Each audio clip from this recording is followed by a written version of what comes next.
Los amigos, ¿cómo están? Que Dios les bendiga. Es una linda oportunidad nuevamente estar juntos para compartir la palabra del Señor que es lo que Dios quiere decirnos en este tiempo y en todas las épocas, etapas que nosotros vivimos como personas. Dios siempre es el mismo ayer, hoy y por los siglos.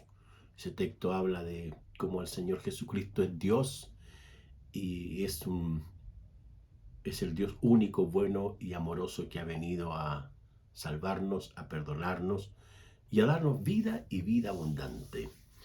Hoy quiero que leamos la palabra del Señor, la cual se encuentra en Primera de Tesalonicense, capítulo 1, los versículos 8 al 10, que dicen así: porque partiendo de ustedes ha sido divulgada la palabra del Señor, no solo en Macedonia y Acaya, sino que también en todo lugar vuestra fe en Dios se ha extendido, de modo que nosotros no tenemos necesidad de hablar nada, porque ellos mismos cuentan de vosotros, de la manera en que nos recibisteis y de cómo os convertisteis de los ídolos a Dios, para servir al Dios vivo y verdadero, y esperar de los cielos a su Hijo, al cual resucitó entre los muertos, a Jesús, quien nos libra de la ira venidera.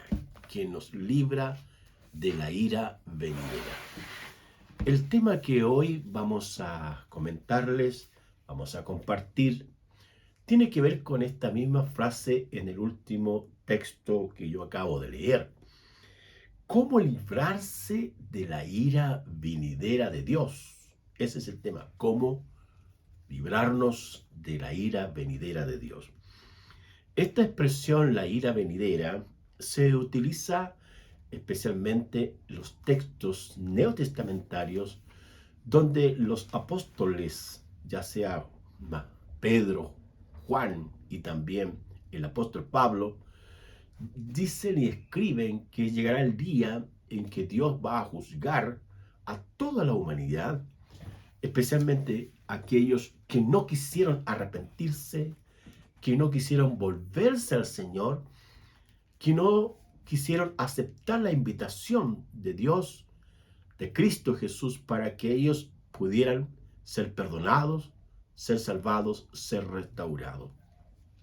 El día del Señor es otra expresión que aparece en el Antiguo Testamento o en la revelación primaria, donde los escritores hablaban de cómo Dios juzgaría o juzgaba a aquellas personas que sistemáticamente se rebelaron contra Dios, y Dios, como el juez de la humanidad, tenía que aplicar justicia. En este caso, en el Nuevo Testamento se habla de la ira venidera, que será el evento donde el Dios Todopoderoso, sentado en el juicio del trono blanco, juzgará, y todas aquellas personas que murieron en distintas condiciones, en distintas situaciones, tendrán que comparecer ante el tribunal de Cristo, ante el tribunal del trono blanco, para de esa forma dar cuenta de sus obras, de sus motivaciones, de sus deseos y todas aquellas cosas que hicieron en la tierra estando vivos. Es muy importante ese tipo de hechos, de acontecimientos, porque la palabra del Señor revela que aunque Dios ama a la gente, también Dios es el juez justo de toda la humanidad. Entonces, ver a un Dios airado no es algo común en las Sagradas Escrituras. Más bien se ve a Dios creando, amando, restaurando, sustentando, guiando a su pueblo. Pero hay momentos en que Dios se enoja, su ira se manifiesta y sus juicios son implacables. Ver a un Jesús airado también no era frecuente en el Nuevo Testamento en su ministerio.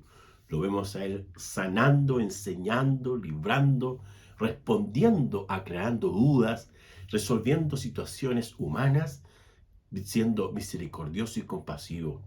Pero también lo vemos airado cuando en el templo, en el atrio, ahí estaban los cambistas, los inspectores, donde todas las personas tenían que acudir una vez al año a celebrar la Pascua, que era históricamente el evento que Dios había librado a su pueblo de allá de Egipto, donde fueron cautivos 430 años, y ellos celebraban la Pascua, la liberación, con un acto maravilloso. Pero en el templo, que era el lugar donde las personas tenían que entrar para acercarse a Dios, existían estos cambistas, hombres sin escrúpulos, que se valieron de la religión para enriquecerse.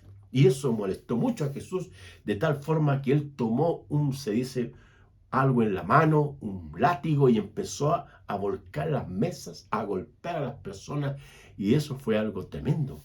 Pero gracias al Señor de que Dios nunca, Él está siempre airado, no está así.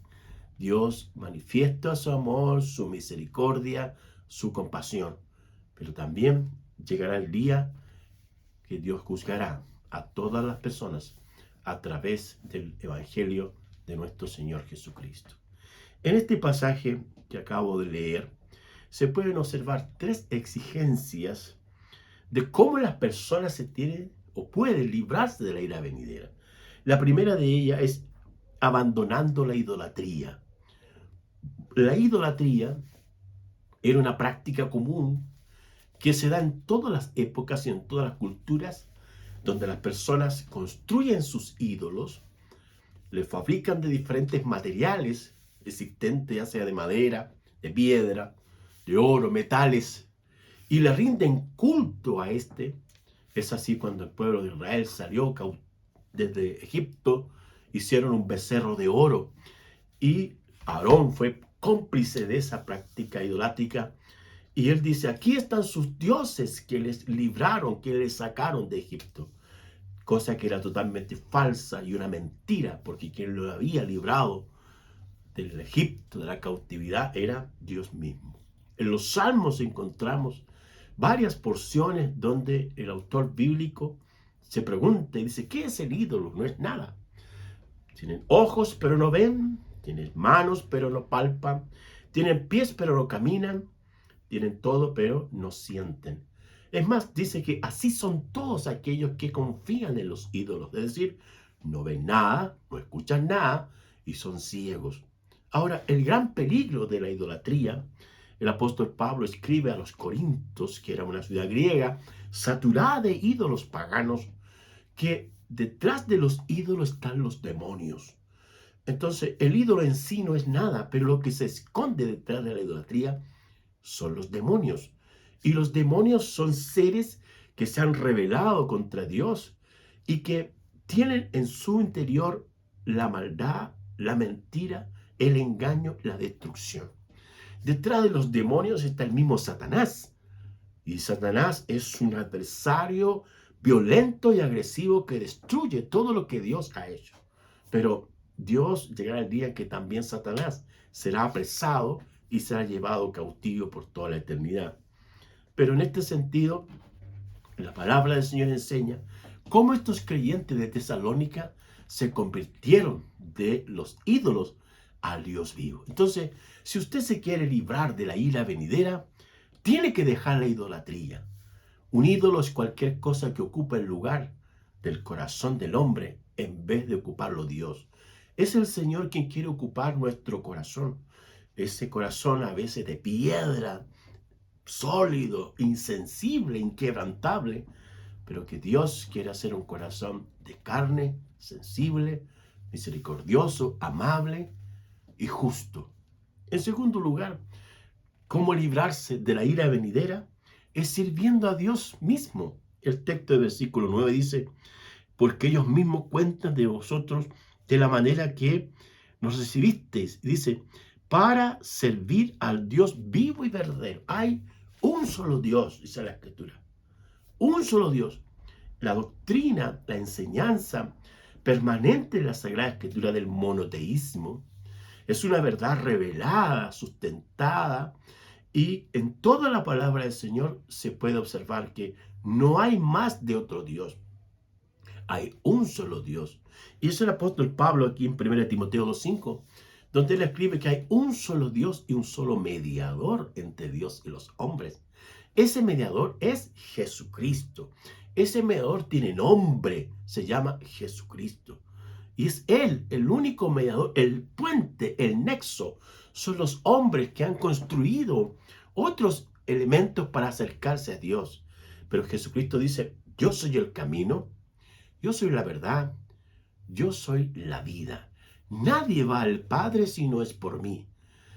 Esta expresión es posible que a alguien le moleste, le incomode, pero el Evangelio y la persona de Jesús, en un sentido, cuando dice, nadie va al Padre si no es por mí, da a entender que en un sentido, Jesucristo es concluyente en cuanto a su declaración.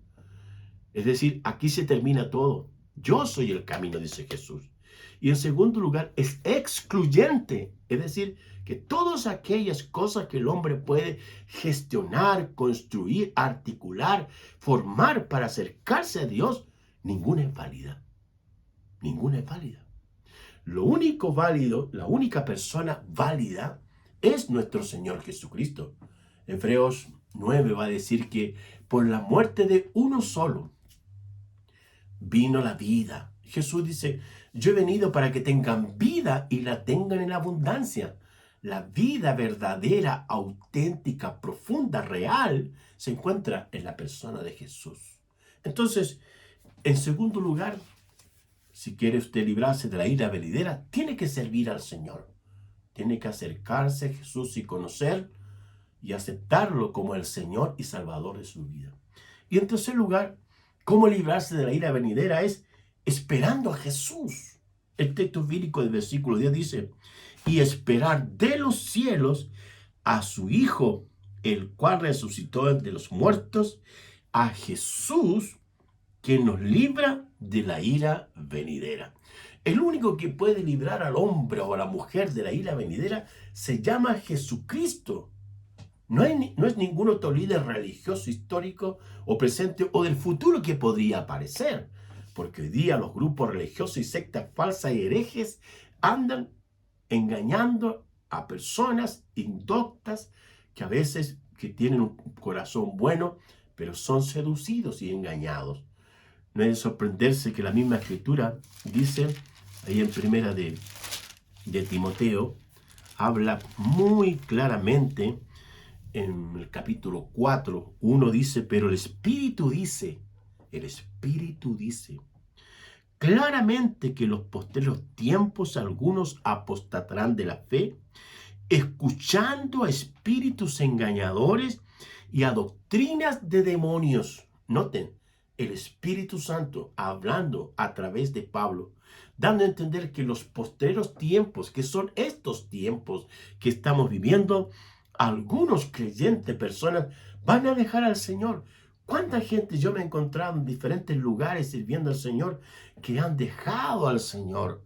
Cuando pequeños les llevaban a la congregación, se juntaban con los jóvenes, fueron personas que eran fieles y constantes, pero hubo algo que los cautivó, los atrajo y dominó su corazón, y hoy día han dejado al Señor, han abandonado la fe, escuchando a espíritus engañadores. Fíjese, dice que son espíritus que hablan a través de personas que están poseídas por los demonios, que tienen en su mente otra doctrina contraria a lo que Jesús y que el Señor ha establecido. Dice, y a doctrinas de demonios, doctrinas, enseñanzas, programas que son diabólicos. Mire, Satanás lo único que pretende es ridiculizar a Jesús. Lo único que pretende es deificarse a él que sea el Dios Todopoderoso. Pero Satanás nunca será el Dios Todopoderoso, porque hay un solo Dios y un solo mediador entre Dios y los hombres, Jesucristo hombre. Es Jesús, el Dios Todopoderoso. Él es el único que nos puede librar de la ira venidera. ¿Cómo podemos hacerlo? Aceptándolo, reconociéndolo como el Señor y Salvador de nuestras vidas. Quiero decirte que Jesús te ama, que Jesús dio su vida en la cruz por ti. Es el Padre amoroso que quiere mostrarte su amor, su ayuda, su sustento, su protección, su cuidado. Acérquese al Señor, venga al Señor y podrá experimentar cómo poder librarse de la ira venidera. nadie podrá escapar ni esconderse, sino que vamos a estar un día delante del Señor y vamos a tener que dar cuenta de lo que hicimos y no hicimos por causa del Señor. Que Dios Todopoderoso te bendiga. Oremos. Querido Señor, tu palabra ha sido compartida y oramos para que tú la uses conforme a tu voluntad y tu poder, que sea luz, que sea una respuesta, que sea una dirección para el propósito para el cual tú la has preparado. Bendice a quienes ven este programa y escuchan este programa a través de las ondas, Señor, y a través de las comunicaciones, y que tu gracia y tu bondad nos ayude, nos bendiga, y que podamos creer en ti, recibirte a ti, dejar la idolatría y servir al único Dios verdadero y a Jesucristo que tú has enviado. Muchas gracias te damos por todo, en el nombre de Jesús. Amén. Bendiciones.